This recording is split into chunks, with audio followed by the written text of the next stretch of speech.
Welcome to another edition of the Inspired Stories podcast, where leaders share their experiences so we can learn from their successes and be inspired by how they've overcome adversity. My name is Anthony Codispoti, and today's guest is Tracy Powers, General Manager and owner of Synergy Home Care of East King County, North Seattle, and South Snohomish in Washington. Synergy Home Care is a provider of non-medical in-home care for individuals of all ages and abilities. They focus on providing a comprehensive range of in-home care services that enable individuals to maintain their independence and enhance their quality of life within the comfort of their own homes. Their offerings include personal care assistance with daily activities, companionships to alleviate loneliness, and housekeeping support, along with errand and transportation services, specialized care for those with chronic illnesses or memory impairments, hospital-to-home transitional care, and 24-hour live-in care for continuous support. By delivering compassionate and personalized care, Synergy Home Care strives to improve the well-being of their clients and bring peace of mind to their families. Recognized for its consistent achievements, Synergy Home Care has experienced consecutive years of historic growth. Headquartered in Tempe, Arizona, they have over 400 offices across the country, ensuring compassionate care remains widely accessible. Now, Tracy has owned and led his franchise since 2009.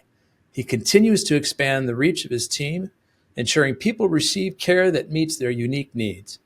With over a decade of experience in home care management, Tracy understands the importance of personal attention, compassion, and innovation. He's committed to helping families and individuals find comfort and independence within their own homes. Now, before we get into all that good stuff, today's episode is brought to you by my company, Add Back Benefits Agency, where we offer very specific and unique employee benefits that are both great for your team and fiscally optimized for your bottom line. One recent client was able to add over $900 per employee per year in extra cash flow by implementing one of our innovative programs. Results vary for each company, and some organizations may not be eligible. To find out if your company qualifies, contact us today at addbackbenefitsagency.com. All right, now back to our guest today, the General Manager and owner of Synergy Home Care, Tracy Powers. I appreciate you making the time to share your story today. Glad I could be here. So Tracy, the first thing is I need to check in on my pronunciation of Snohomish. Yeah. It's Snohomish. Snohomish, thank you. Snohomish, yes. I knew I butchered that. I'm glad you were here to get me back on track. All right. So, Tracy, before you got started with Synergy and in-home healthcare, what were you doing before? What was sort of your career trajectory? Actually, let's start a little bit earlier than that. What did you study in college? Yeah, okay. So I studied, I went to Iowa State University, majored in mechanical engineering. And from there, I went to work for a company down in Texas Instrument, where we were designing, actually, these were top secret projects that at the time we weren't able to talk about it much, but I ended up doing quite a bit of design work down there as a mechanical engineering. But while attending there, I ended up getting my MBA. And once I got my MBA, I worked for TI a little longer, went to Compact Computers, started designing computers, and then I had a taste for robotics and went into sales from there. I started out robotics design and then ended up going into sales. And then I sort of was in that area for the rest of my technical career as I went through Compact Computers. I ended up joining Hewlett Packard, again into technical sales and marketing. And then from there I joined Sun Microsystem. And it was till then, that's where I finished my career on the corporate side before I pursued the entrepreneuring opportunity that I've been in since then. So, well, you worked for a lot of the big tech titans back in the day. Yeah. TI, Compaq, Sun. I mean, these are some of the biggest names out there. And I'm curious. You mentioned at Texas Instruments, you worked on some top secret programs. Are they still top secret? Are you allowed to say Yeah, anything they about were, what you did? yeah, you can say something about it. It was, missiles, missiles and things like that, working on packaging, a lot of those components. So, you work with a group of engineers and you're trying to figure out how things are packaging. There was the manufacturing element as well. I kind of worked through that, designing a lot of manufacturing equipment that kept, a lot of the workers safe and all that. And as they were going into, so I kind of had just a host of things you were doing. And again, that was again a long time ago, and so, but since then, a lot of the things that that's happened with TI, they've gone public with it. But it Okay. was a part of the military, a lot of the military offerings that was for the most part. So Well, that's interesting to me because when I think of Texas Instruments, I think of my graphing calculator from back in the hmm day. yeah. This Yeah, is the graphing calculator, and they do that.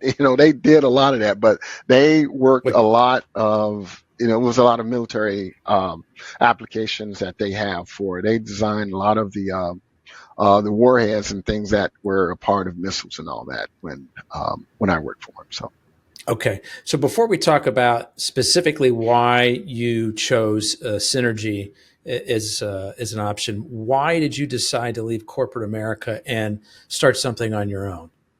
well, I had been doing the work at corporate for a while, and it was at a point where I was trying to figure out, should I do anything on my own? I was getting paid to do a lot of things. I was a leader, senior management, and I think I was at a point when uh, when I worked for Sun Microsystem, they got bought out by Oracle and everything changed. And I was in a point where I could make the decision to leave or continue along the path. So I made that decision because I thought it was time for me at that point. I had been working for over 25 years at that time. And so I just kind of, it was just the right timing for the most part, you know, and if, people have asked that, would I have made that decision if Oracle hadn't bought out Sun, probably not at that time. I probably would have finished, but that just presented an opportunity for me to figure out what I wanted to do on my own and to test my ability and skills to see if I can, start something and build it up and make a success of it. Okay. So I understand why you decided to move on and try something on your own. What specifically drew you into the home healthcare space? And then how did you pick specifically Synergy to become a Well, franchisee for? my family, which I have lots of aunt, uncle, and my mom. My mom was a caregiver all her life, and I noticed how she worked, and I have also a lot of my aunts are nurses. They all have been sort of touching in the sort of the healthcare space, but it was my mom that really drew me to it. You know, I I saw how she worked, and I realized that a lot of the caregivers, and I met other people through her that did that type of work as well as I was growing up. And I realized that, a lot of those caregivers felt they weren't treated right. The company didn't look at them right and all that stuff. And I felt like it was something I can get into and make a change. And it was because she kind of led me to, thinking about all that, as well as, my aunt's always telling me, you should try to get in the healthcare industry, it's great and all that. And so after that, I decided to do the research, and after looking at, when I was trying to figure out what I was going to do, I looked at multiple things, but when I took the avenue and start really researching the healthcare aspect and what home care was all about, it kind of like it just spoke to me in a way, in a sense that I could do something here and make a difference in a lot of people's lives. I can help because I have that tendency to want to help. I love helping people. I love doing things to just improve, people's quality of life. It was just all about who I've always been, and it was from that standpoint I made the decision that this is what I wanted to do. And I also looked at the senior population is continuing to grow, and this is something that's going to be around for a while. This won't be going away. I wanted to find something that was steady, that I can just do it forever if I wanted to. Why specifically Synergy? Lots of other franchise opportunities Yeah. available in the space. What did you like about Well, them? when I looked at, because I had looked at, other agencies as well. It's just that when I went to visit Synergy, it was just the professionalism and the way they welcome you in, and also the type of people that they were recruiting. They were recruiting a lot of people who had, really good, diverse background, that was educated, that just kind of had a good feel for how to run a business. It was just a really, really good feeling. They just wasn't just picking people and saying, hey, you need to start a franchise because you have the funds to start it. It was really about their selection process and how the franchise support center, how they were going and what they were going to do to help support people trying to get up. And they're a big giant help in that area. That really, really kind of spoke to me as well. The support that they were discussing with us and that they promised they will do, and they delivered on all those things. So we talked a little bit in the intro about some of the services that you guys provide. Mm-hmm. Basically, any kind of non-medical care that somebody would need in the home, all kinds of different assistance. What do you think sets what you're doing, Tracy, apart from what others in the same space are doing? Well, what sets an organization apart? Because all organizations that are working in the home care space, they do the same thing. And so really what it comes down to is how you are managing your organization, how you are treating your customers. It's all about how you're responding to things that are happening. Because the thing is that when you have, 100 people out in the field, you can't control what they're going to do. They're going to make mistakes. So really, it's really all about how you are, responding to those issues that come up. We make sure that we're on the phone, we're calling. They always have someone to call that, we realize they are going to make mistakes. It's what we do to mitigate those mistakes. We go out of our way to mitigate issues that are happening in the field. People are calling out. What are we doing? Having a staff around that could fill those voids and that will make sure the client know that we're doing what should be doing. It's really the management of your organization is what set us apart, and that's why I think Synergy really focus on getting a lot of leaders who have those skill sets to do that. Because otherwise, if you don't, you can get lost if you really don't know what you're doing or how to go about doing it. So it's really important trying to find people who have the correct skill sets to really be able to manage and lead an organization when there's so many moving parts in that organization. And you're dealing with the public. You're dealing with individuals you're going in their home and you're going in and you're trying to help them to live their life better as they are getting closer to the end, because a lot of the clients that we work with are seniors and seniors at the final stage. And, the families are usually in disarray when you meet with them, and they need people to go in to kind of help them figure out, what direction they want to go and how they need us to help them out. And having the right people on board who does that, have people who have the passion to and want to do it. And that's the key too, having people in your organization that really, really want to do it, that really enjoy doing the work, because they will be the ones that will be around longer and that will go out of this way to make sure people are getting the help that they need. So I think, again, just setting yourselves apart, that is key, is responding to adversity, responding to issues that come up and making sure that, your customers and clients, have someone to work with, and reacting, timely as well. That's another good piece. So you want to make sure that you're communicating with the patients as well as their families about anything that's going on. Here's the care that we're going to be providing. Hey, here's an issue that popped up. Here's what happened. Here's what we're doing to deal with it. Making sure that you're developing that trust with them and putting their minds at ease so they know that their loved ones are being cared for in the right way. Yeah, communication is a key, and I speak to that at all my employees all the time. We have to communicate. When something changed, we communicate to the family. If someone calls out and we have a new person showing up, we need to contact the family and let them know that this is happening. There should be no surprises, when you're working with these individuals. It's, building that trust is key. And I always tell myself, even when we go in and we interview these families, trying to set up care, even if we make the decision that we can't help them, I feel it is our job to make sure that they get off on the right foot. We will make recommendations. And we want to not only we want to be sort of a trusted advisor. So we kind of go in with that approach, working with these families, making sure that if we don't have what they need, we know a lot of resources. We're gonna connect them with the correct resources that they should be connected with. So So just go that's ahead. we talked about the importance there of the communication with the families and with the patients. What about the communication with doctors, hospitals, community organizations to make sure that there's a smooth transition from hospital to home care? What's your approach there? Well, the approach there is we go out to, hospitals to meet with their social workers to kind of let them know what we do and how we go about doing these things. Communicating to those social workers, getting to know all the social workers in the hospitals and their, in the community and all is very, very key to getting and building trust with those social workers as well. And they will try you out. One of our policies that we go out and we are set ourselves up to communicate to tell them that, if they need somebody right away, give us a call.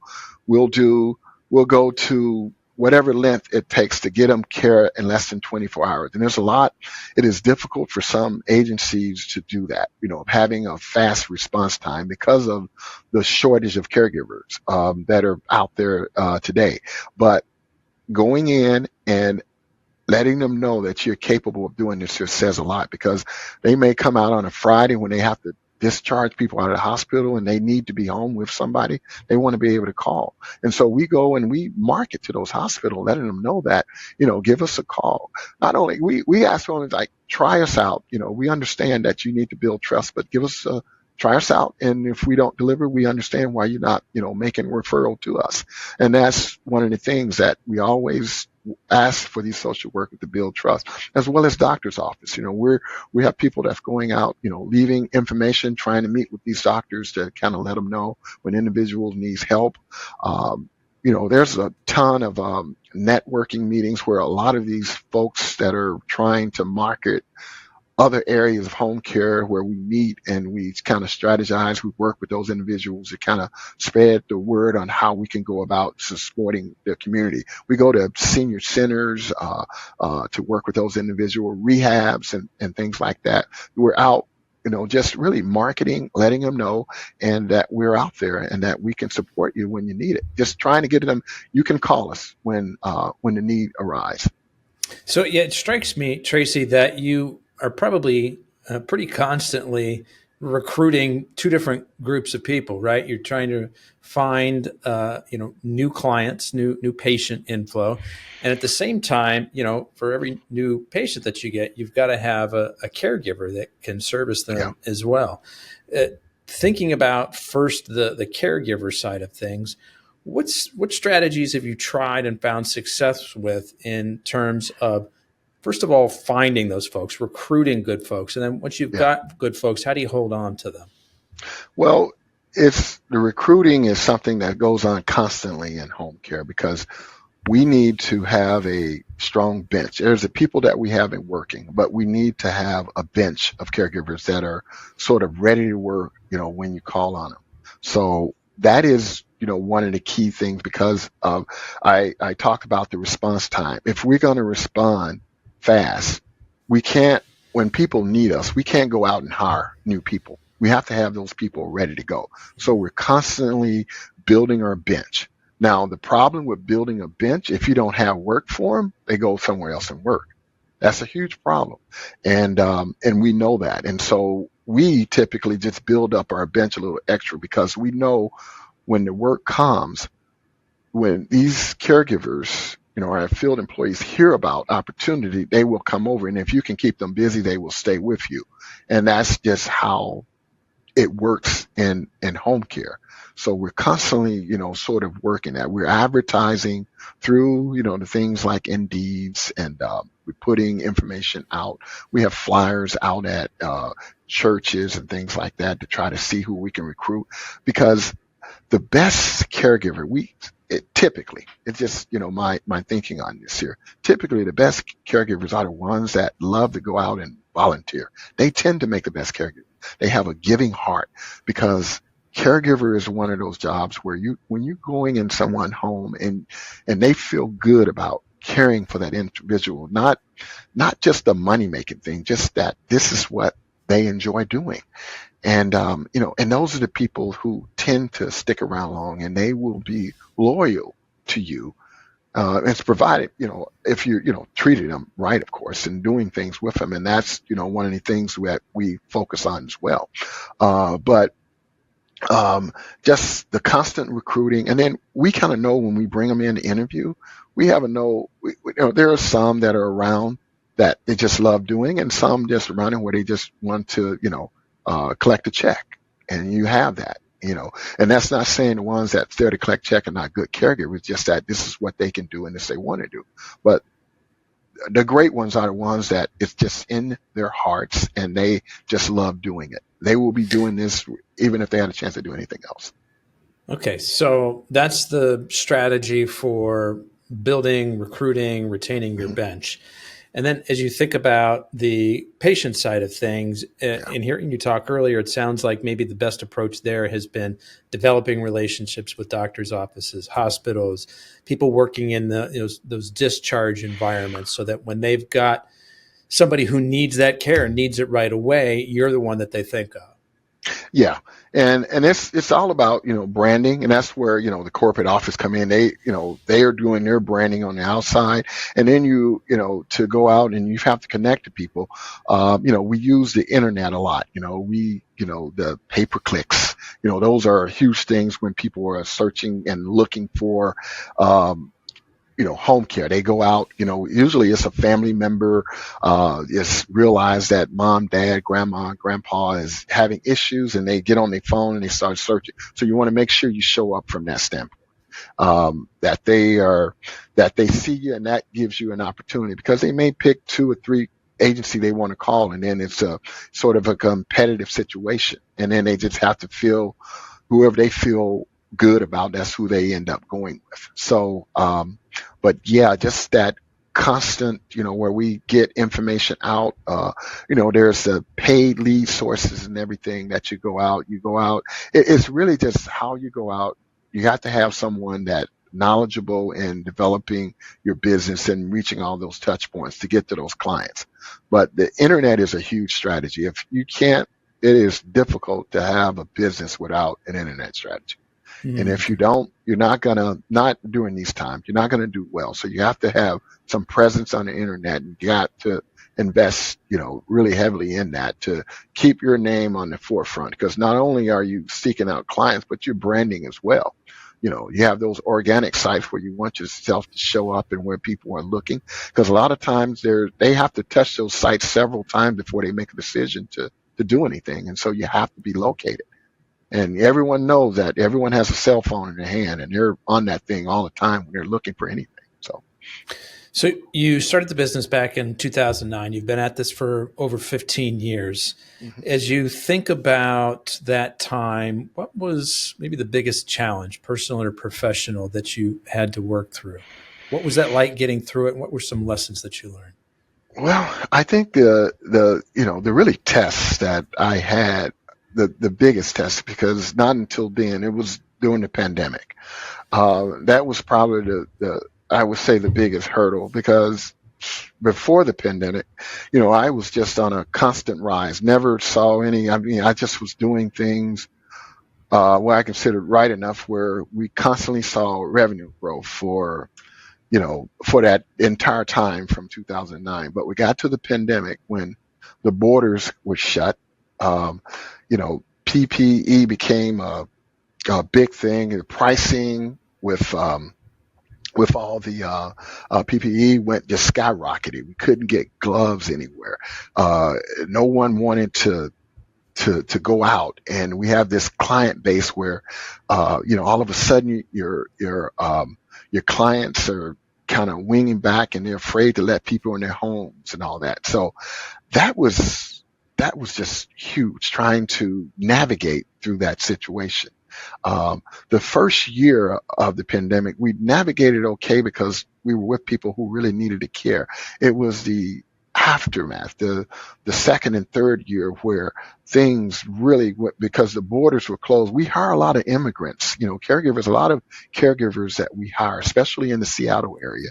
There are a lot of immigrants. And so when those borders shut, you didn't have any new influx of individuals coming in, getting those jobs. So everyone that was here was here. And what happened was because things changed so much and families they didn't want individuals to come in. So caregivers that were here, they weren't working. So they had to look to other things. And we lost a large portion of those caregivers to Uber Eats, Uber, doing all these other things to figure out a way to work. And so what that did is just that even hurt our industry even more. That made it very, very challenging to be able to staff. Our expenses are way up. So what happens? We increase the price of our services to offset those expenses. And what happened during that period, we end up pricing ourselves where home care end up becoming a really, really high expensive thing to have in a home. And when that occurred, it causes a shift in our private pay market, the private pay being the market where people are just paying out of pocket. And when that happened, things just slowed down. You had a lot of agencies like mine that were working, trying to secure business from a market that has shrunk because people couldn't afford it like they were affording it in the past. And that just created a lot of issues. And so from my standpoint, business just started going down. It went down, 2 years in a row, and then we couldn't figure it out. So, the biggest hurdle was trying to figure out, okay, how do we get more employees? How do we get clients to feel more comfortable with us? And we need to look at investigating new revenue sources. And so, what I did, I put a lot of time into searching out revenue sources and figuring out what we need to do. And I've got to work. We've had to secure additional contracts with insurances, and that's a difficult thing to do for any agency because you're non-medical. But there's a huge company in Washington called Microsoft. They have a Microsoft respite program that leverage insurances, and we end up securing some of those contracts with those insurance that allow us to work with Microsoft. So some of these insurance providers, they will reimburse for your non-medical services through a major company. Okay. Through again, Microsoft has a respite program in which they will reimburse. What they do is allow the employees, if they have a family member that needs help, they will pay for that and pay for that for that employee so that employee can go back to work. And then we are contracted with the insurance company that's working with Microsoft on these things. Gotcha. So that's how that works. And that was one thing that we found that's been, key for us. We've been doing real well in. And it was really looking at, when I say look at these revenue sources, we just had to figure out what do we need in addition to just the private pay. And so there's the likes of, looking at Medicaid, Medicaid, securing contracts with Medicaid. That was another thing that came into play as well. And then just honing in on, these EAP program, these employees assistant program in which employees are, helping employees out when they're needing help, but just putting that time and focusing on generating that. And so now by increasing those revenue sources, that made us not so reliable on private pay. And that's been a huge help. And that's gotten us back on track, and we're up that incline again from a revenue standpoint, coming back from the loss that we've seen in during the pandemic. It was just a huge, and that was a lot of agencies went out of business during that time because it was that tough. It was that tough. I mean, people forget, we are recording this in February of 2025. We're not Hmm. that far removed from the Yeah, worst parts of COVID. yeah, But I think a lot of people forget just how uncertain those early times were. yeah, It's all shut down. We didn't know when there were going to be vaccines. We didn't know when the laws were going to allow yeah. things to open back up. Hmm. It's not like we knew, hey, and just hold on for 6 months, just hold Yeah. on for 12 months, and we'll get back to normal. And so, as you're going through these uncertain times and you're seeing the revenue drop because, there's a shortage of care workers, a lot of your clients are afraid to have people come into their homes. Was there a point where you were like, Tracy, I don't know, this might be when we pack it in? Oh, that thought it went through my head several times. Like, wow, can we? Because I always thought this was a business that was it was just going to keep going regardless. And there's no way I could have predicted something like that happening.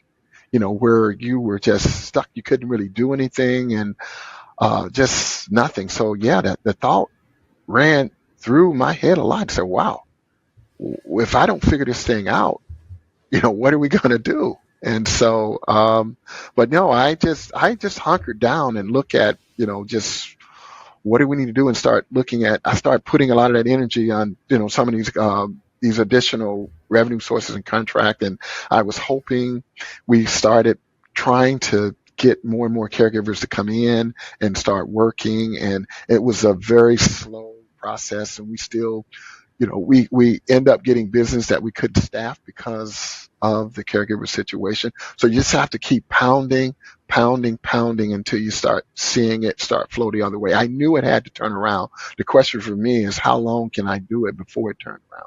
And it took a while. It took a while, but we just kept adding more and more caregivers on to help us out. And we slowly reached a point where it started working out for us. And I would imagine that the need for the care has returned, right? People have opened Yeah. up their homes again. They're comfortable having caregivers come back in. But probably it sounds like the more challenging part is how to get caregivers back into the industry. So many folks had left. Now they Yep. found, careers somewhere else. And so how do we shore up that part of it? And that's why you say, like, you're always recruiting. You're always looking Yep. for new caregivers.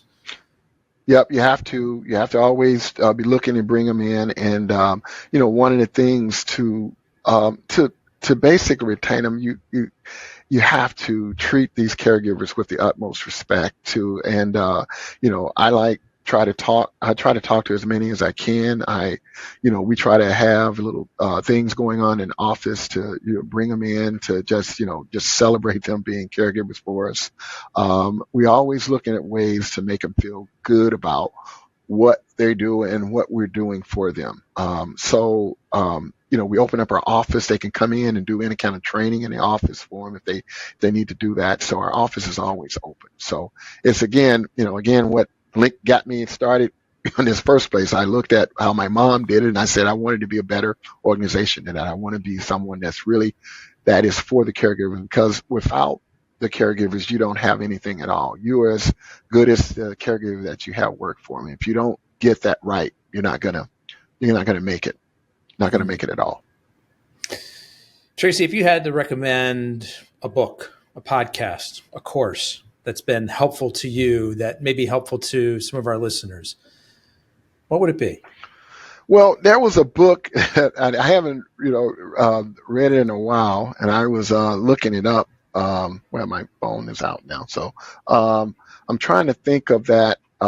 It was it was a it was a home care like 101, where it just talks about the ins and out of home care. It's like home care for dummies, if you will. And if for someone that was looking to get in it, um, it was a good book on how you go about starting an organization and feeling and figuring out how that how it all would work for you, and then kind of give you a feel for what you would be signing up for when you're looking to come into the business, because there are so many, as I said earlier, there's so many moving parts to home care that if you're not set to work in these areas, it's going to be a problem. Like for me, starting the organization, I looked at I did everything when I first started the organization, and you have to come in it looking at that. And so that when you do everything, that kind of lets you know what what your first hire need to be. So who do I need to hire? So you look at the things that the things that you do best, but the things that you struggle with, those where you focus on getting hired. That book is kind of lets you know, and it kind of feeds that kind of guideline to you to try to get you make sure you're focusing on the right on the right areas when you come into the business, so you understand clearly what you signed up for and all that. So What's the future look like, Tracy? Where are you going from here? Are you continuing to add on more services, looking for clients in different creative ways? Are you looking to grow your geography? Yeah, so my goal was to right now, as I mentioned to you before, we had the crash of the pandemic, and so my goal, and I'm still trying to get back to my pre-pandemic stage. So the goal is to get back there. I think this year is going to be a year where I'm back, if I not even exceed, from that time period. And so, but I put a lot of things in place. As I said, I've added, additional revenue sources that I put in place. I've made sure that, we have a strong, marketing strong marketing presence, and making sure that people can find us. So getting back and focusing on just the growth and getting to that point, because I really want to be able to excel and be one of the sort of the agency's leader in the area. And I think that I'm on track to doing that. So the focus is really that, because again, our seniors population are going to continue to grow, so that this need is going to be around now that we've gotten out of the pandemic. So everything is starting to get back on track, and the focus is I see just a clear path to getting the success that I want. So how far I plan to go, that's yet to be determined how far I will go, but I want to be able to get back and feel good about being on track, so I'm not worried about that anymore. That makes sense. When you Yeah. were going through kind of the worst of that COVID experience, and there's all that uncertainty, and you're not sure what the future holds for you, where did you go for support? Who or what were you able to rely on to help get you through that?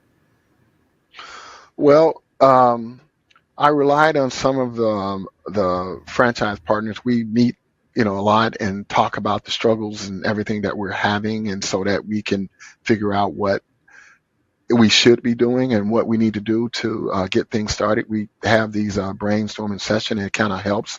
But what we found out is that problem that you have in one area may not be the problem you have in another, and so but it does help. Having those conversations and trying to figure out what direction you want to go. What are you going to do to correct?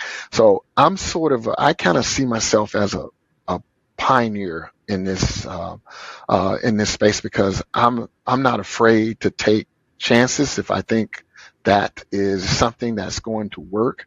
I go out of my way. I set my mind on something, and I'm just laser focused on trying to accomplish it. I'm a strategist. I think about strategy all the time, and what do we need to be, where the growth we want to see, how many caregivers we want to have at a certain time, the quantity to the clients. I set these goals, and I try to hit those goals all the time. But the biggest part of a strategy is knowing, okay, how you going to get there. You have a goal, how you going to get there. And then that's why, again, a lot of folks have been securing a lot of contracts other than private pay. And that's, again, been the key to me getting to where I'm at now, and where, again, we're planning on having just a knockout year this year. And so I think we're well on track doing that. So self-described as a pioneer, getting Yeah. away from, not getting away from, but finding additional revenue sources besides the self-pay. Did you find that some of your friends, some of your peers at Synergy Home Care have kind of followed your lead in that respect? Well, yeah, we have these discussion.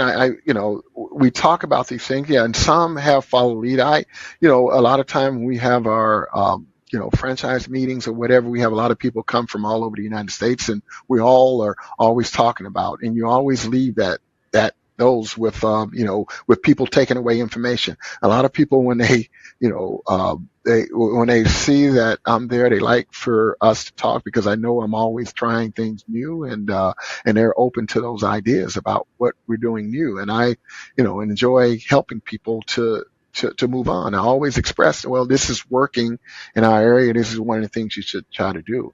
But we're always exchanging ideas and about the success of the business and what we need to do to be successful. And so, but yeah, it does help to have people to bounce things off of, and it works out a lot. But as I say, I'm not afraid to dig into something that's haven't been done before.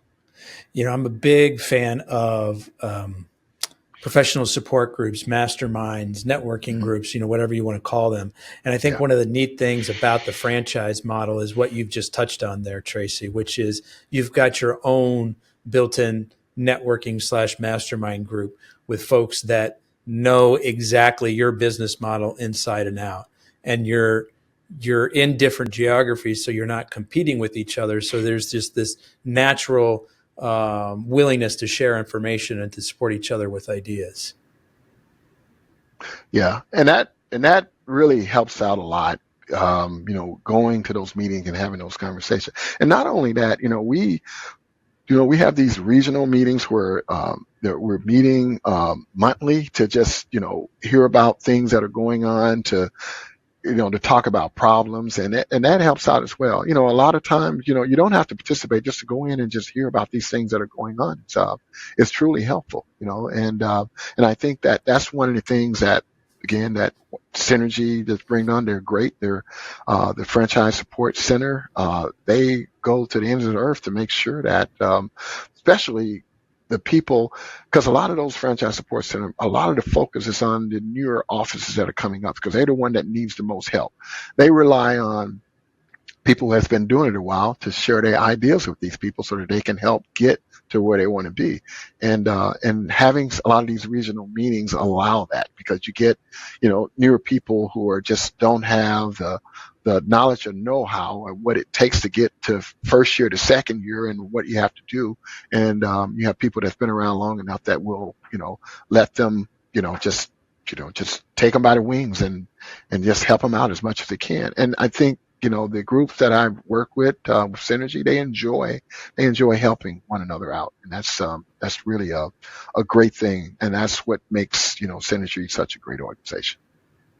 Any daily practices or habits, rituals that have been helpful to you in keeping you centered and on track, Tracy? Yeah, one of the things I do, I think right before I get up, before it's time for me to get up, I sit there and I think about everything that I want to do. It's just almost like an outline of everything I need to do before I go into the office. And I usually, have those things in my mind, and I just kind of work through the things I want to talk about and what I want to focus on and what situation I want to drive, because I like to make sure that all the initiatives that we're working on, that they're being driven. And so I think about those things, and when I come in the office, I already have a good ideal of what I'm going to focus on for that day. Sometimes my wife asks me, "What are you thinking about?" What, like, I'm in that laser focus mode, trying to figure out, everything that we're going to be doing. So that's sort of my ritual. I have that time, and I put those thoughts together in my head, and then I go and I execute, throughout the rest of the day. And So your memory's good enough that you don't need to write it down. You just now yeah, you've kind of got the just mental picture of what needs to happen. You're going exactly. to go do it. Yep, Yeah. that's how it works for me, and that's just a good thing for me. So yeah. You're better than I am. I've got to write everything down, or it's just in one ear out the other. I can't hold on to it for very long. Yeah, I get that. So, but yeah, that's how I prepare for a lot of things. If I feel I know it, I feel like I can just talk to it. But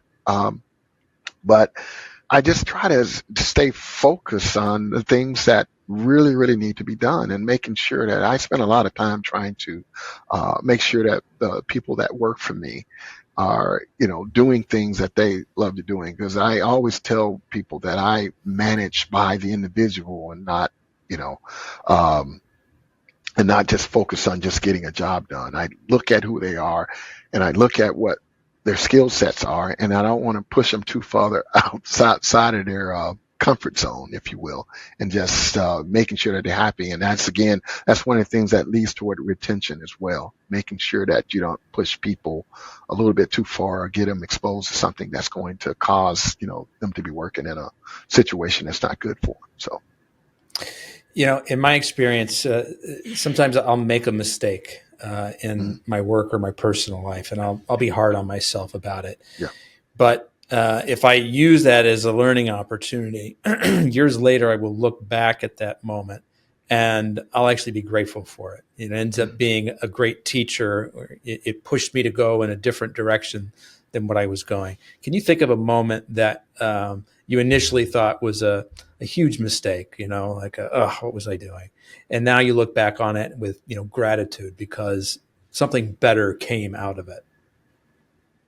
Well, I even think about, this business. When I got into it, I got into the first year of it. And that's exactly what I thought. I said, man, what have I done?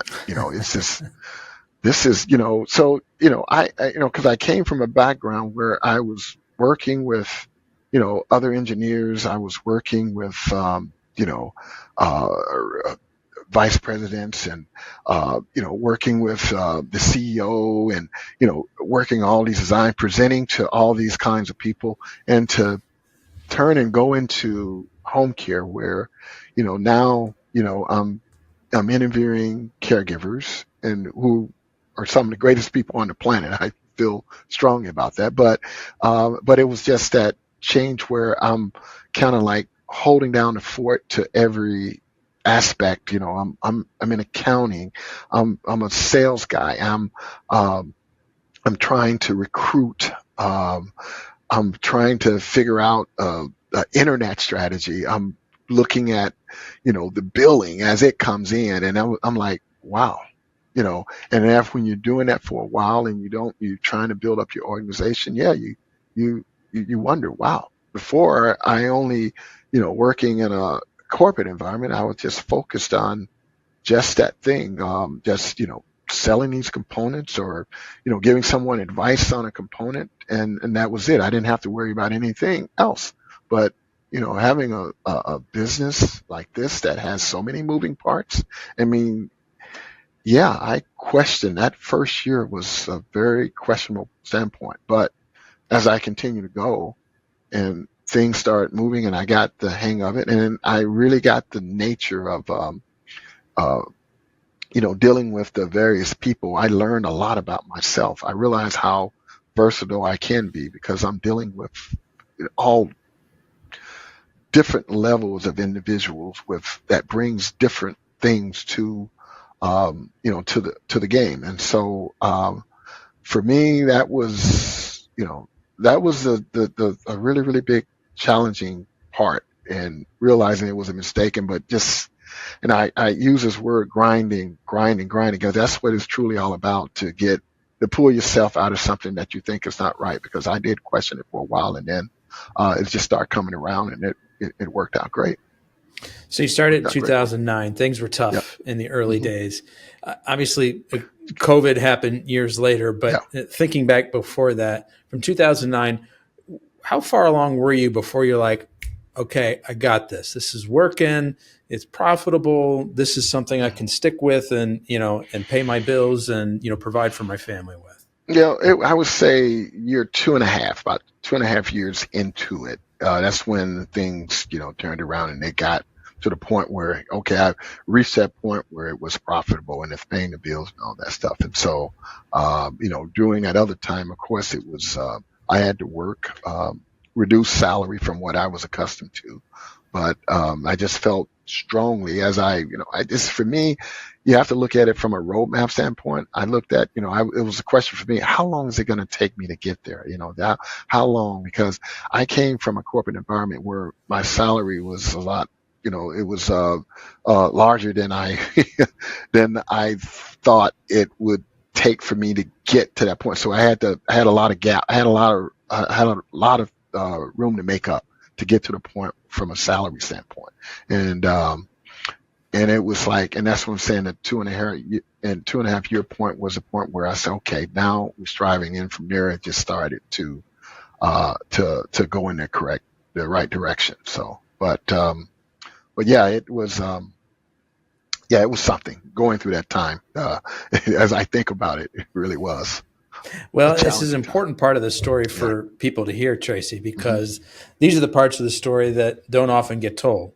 Yeah. And people, they see the result. They Yeah. see, the nice home, the nice car. They, Yep. see that you're leading a successful business. What they didn't see was all the sweat, all the Yep. the tears, all the, just the grind that it took to get there. And Yep. so, to hear that, hey, 2.5 years, I didn't know. I Yep. thought it was a mistake at first. Like, man, what did I get myself into? I got all kinds of ground to make up, to fill in the gaps on what my salary used to look like.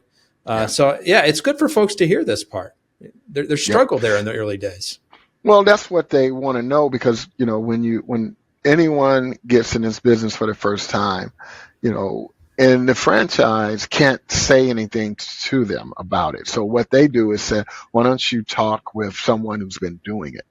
And, and, and usually, and you see it when someone is talking with you, the first thing they want to know is like, well, when did you become profitable? When did they want to know what is that point? And what you don't realize is that, well, it depends a lot on you, who you are. It depends on the territory that you got. If it's a territory that's going to produce, and and then your ability to just continue to drive, and from there, and that's what's going to determine. Because there's been individuals that after a year they were very, very profitable, and then some were after 5 years they still haven't reached that point.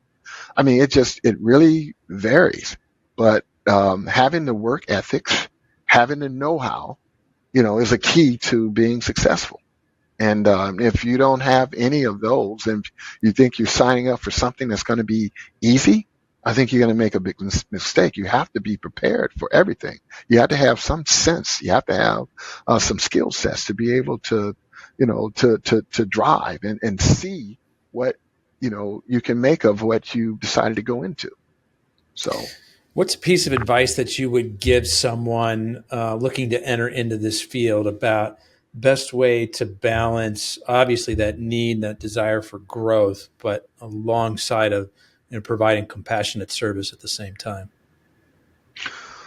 Well, I think that, you always do your research on what you want to do and understand what it takes to run the business. And when you're signing up for, so an entrepreneur role, that means that, you need to have some kind of knowledge about business and what it takes to be successful, and understanding that is the key, and also being organized. Organized is the key as well, because if you're not organized and you're trying to start a business, you're kind of like going to go in the wrong direction from day one.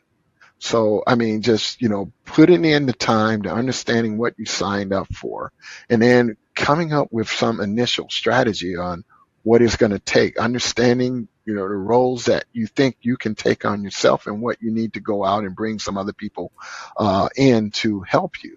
And then a lot of that's going to depend on, how much, how much funding do you have to do that? Because when you first start a business, there's typically no revenue coming in, especially a business like home care. I mean, you have to go out and get those clients. If you don't have any clients, there's nothing.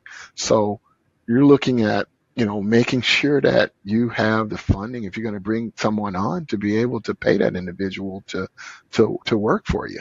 So you need to think about that, having the funds.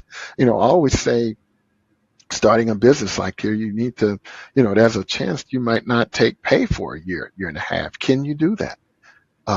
Because you're not going to be able to draw a salary if you don't have the clients, and you just don't know how many. And just having that understanding of that, and that's the most difficult part of jumping into a business or being an entrepreneur, is someone that's looking to do it that don't have the deep pockets to be able to sustain themselves to the time it takes for them to get to success. So I just that it needs these are just things they need to be aware of, things that they need to make sure that they have done the research so that they don't get to a point where they start panicking. And they do. People I've talked to a lot of them that panic and say I'm not making the money I need to make, and some of them get out because of it, and there's some that hold out, and and sometimes it works and sometimes it don't. So there's nothing easy about it. And as I'm listening to your story and I'm thinking back to your beginnings, the mechanical engineering background, all the technical sales, the MBA that you have, a lot of these, I think, have probably served you really well in taking a very logical, practical, rational approach to, how you run this business and how you think about sales and business growth. Yeah, it had a lot to do with that because, doing my corporate state, I've gone through a lot of training, dealing with people, how to manage people. I, learned all about that. And there was, working in corporate, there's a lot of struggles that, you learn, from those struggles or whatever. So, but yeah, that, having the background that I had was a huge help and me to, come on board and do what I need to do. And as I said, it was a huge test for me because I was successful, working in corporate. And a lot of time I ask myself, well, let's see if I'm worth the money they pay me, if I can go off and do this on my own. So, that was, the kind of way I looked at it. Can I really do these things? Or did I just have a cushion job that, I just floated along? Do I have the skills to be successful and build a company to a point where it's doing what I needed to do for me? Oh. Tracy, what's something that you wish more people knew about your industry? Well, um, yeah, I think that, they need to know that as far as this industry, it's really the people. I think about the people aspect of it because you get into a lot of things when you are dealing with people at this stage, people who are, at the, end of their life stage, if you will. And you learn a lot about families. I mean, you get into some very, very difficult situation dynamics with the family and all that. And it's to the point where a lot of it, you kind of need counseling to deal with this, but you're kind of catapulted in that situation. And it's just, there's so much with families and, setting up, POAs, power of attorneys and trying to deal with, sibling rivalry and trying to deal with their, family members. And there's just so much of that going on. You sort of get catapulted in those things and you have people that are dealing with that kind of stuff on a daily basis.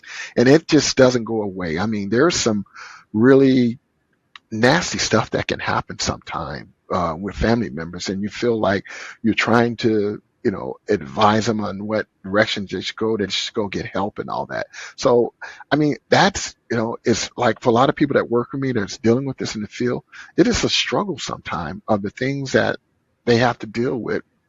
Not just our clients, but their family members and all that. It's the coaching is trying to make things wholesome. And then our caregivers they're on the front line. And they're getting a lot of that when they feel like family members are not doing what they should be doing. And it's a really tough part of the business, and it's not all families. So some families are great or whatever, but you do have those that makes the business tough, not only for our office staff, for our caregivers as well. And they, just understanding that aspect that you're going to be getting into that when you're in the home care industry. So. Yeah, those family dynamics, they can get to be Yeah. really tense. And, Yeah. you're just trying to do the best you can. Sometimes you feel like you're stuck in the middle. Yep. But, You are. Tracy, I've just got one more question for you. And before I ask it, I want to do two things. Everyone listening today, I know that you love today's content because Tracy's been an amazing guest. Please hit the follow or subscribe button on your favorite podcast app. You'll continue to get more episodes like this. Tracy, I also want to let people know the best way to get in touch with you. What would that be? Well, I can be reached online. So as I say, the office is out of Seattle, Washington. So it's Synergy Home Care of East King County. That's the primary one. I'm heads up. You go online, that number. You can follow up with me on that. If you want to email me directly, you can just reach out to Tracy Powers at synergyhomecare.com. Again, that's Tracy Powers at synergyhomecare.com.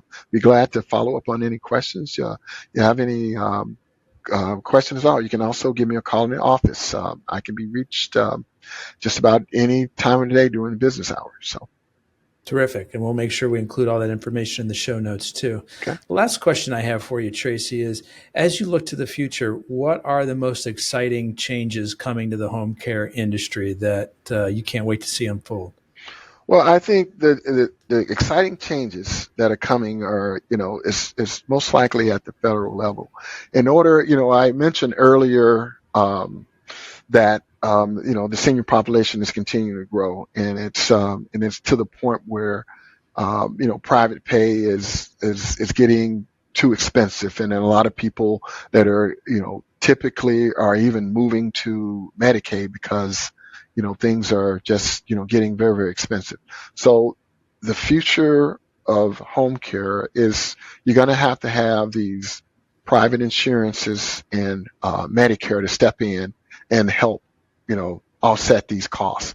And I think that there's been a lot of work around it. There's been sort of pockets of evidence that it's kind of getting traction. In fact, there was a lot of traction before the pandemic. In fact, Medicare was going to jump on board and they were going to do this non-medical home care, but it kind of got stopped in its tracks. But that's starting to gear up again because it was a huge distraction with the pandemic, but it's starting to gear up again. So I think for individuals that are going to be in need of home care, I think the future is that medical insurances and Medicare is going to step up and it's going to be part of the solution so that everybody can get this kind of care in their home, because this is something that everyone is going to touch this, whether they believe it or not. At some point, someone is going to get older and they're going to need some kind of help like this, and so it is expensive, but again, I think the insurances and are going to step up and provide some support. We know that's being worked on. It's just how long. Well, that would be a real game changer if insurance can step in and Yeah. help with this, because it's a big out of pocket expense for families right now. Yeah. Tracy, I want to be the first one to thank you for sharing both your time and your story with us today. I really appreciate it. Yeah, no problem. I enjoyed it, Anthony. I really did. So appreciate having the conversation. So Absolutely. Folks, that's a wrap on another episode of the Inspired Stories podcast. Thanks for learning with us today.